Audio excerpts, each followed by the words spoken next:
9 million views. Umabot ito ng 9 million views. Kung isa ka sa follower ng aking main page, ay for sure nagawa mo na or napanood mo na din ang video na ito.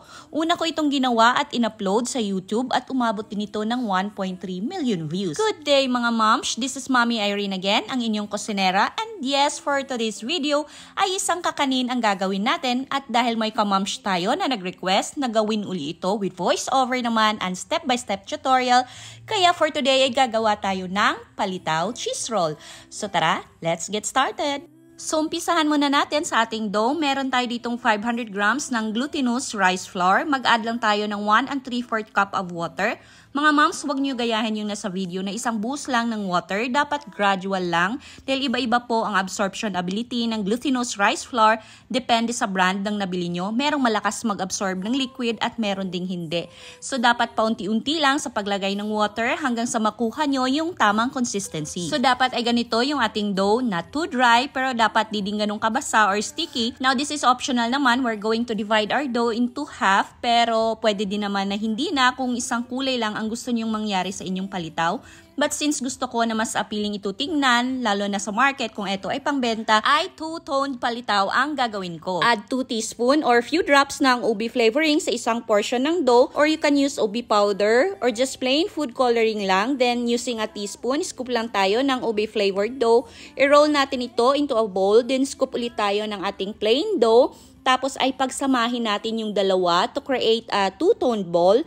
Then using the palm of your hand, i-flatten natin ito. Then let's add our filling. Ito ay sliced cheese pero pwede din naman na iba ang gawin yung filling like ubi halaya, yemas, sweetened munggo, latek. Marami kayong pwedeng pagpilian. At kung umabot ka man sa part ng video na ito at hindi ka pa naka-follow, please like and follow our page for more quick and easy recipes. At kung palitaw lover ka naman, comment down below, I love palitaw, at kung saang lugar nyo pinapanood ang video na ito. For this recipe ay nakagawa tayo ng 38 pieces ng palitaw cheese roll. Before we proceed sa pagluluto, first i-prepare muna natin yung magiging pang-coat natin dahil dapat ay naka-ready na ito dahil pagkaahon ng ating palitaw ay diretso coat na tayo. So inapan ay magtusta lang tayo ng sesame seeds, ulinga, lunga naman ito sa Bisaya. Sa palitaw ay hindi talaga dapat ito mawawala.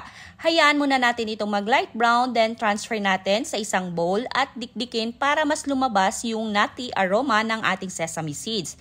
Then mag-add tayo ng 1/3 cup ng white sugar and 1 cup ng grated coconut. Mga moms, yung gamit ko pala dito na grated coconut ay hindi po ito pinigaan dahil pangit nga naman kung sapal ang gagamitin natin. Wala na itong lasa. Na kung gagawin nyo itong pang negosyo para mas tumagal yung shelf life ng ating pang-coat, dahil nga may niyog ito, madali lang mapanis, I suggest na steam nyo muna yung grated coconut nyo, let it cool down first bago ito i-coat sa ating palitaw cheese roll. And just like the usual palitaw, ay magpakulo lang tayo ng tubig enough na makalutang yung ating palitaw roll.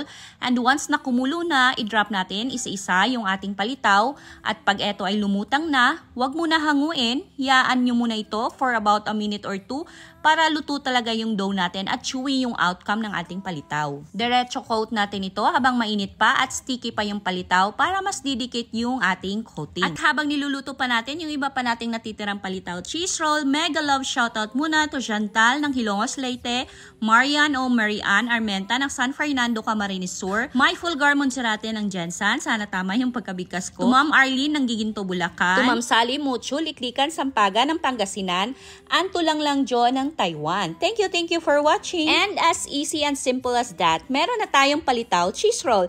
Isa talaga ito sa kakaninan, napakadaling gawin, napaka-affordable lang ng mga sangkap, madaling hanapin at madaling ibenta. Dahil ang palitaw, isa talaga sa kakanina hindi nawawala sa uso, mapahandaan man o merienda ay present ito. Sana ay nakatulong ang video na ito at nabigyan ko kayo ng idea paano gumawa ng masarap na merienda na pwede ding pambenta. This is Mommy Irene again. Thank you for watching. See you on my next video. Bye-bye!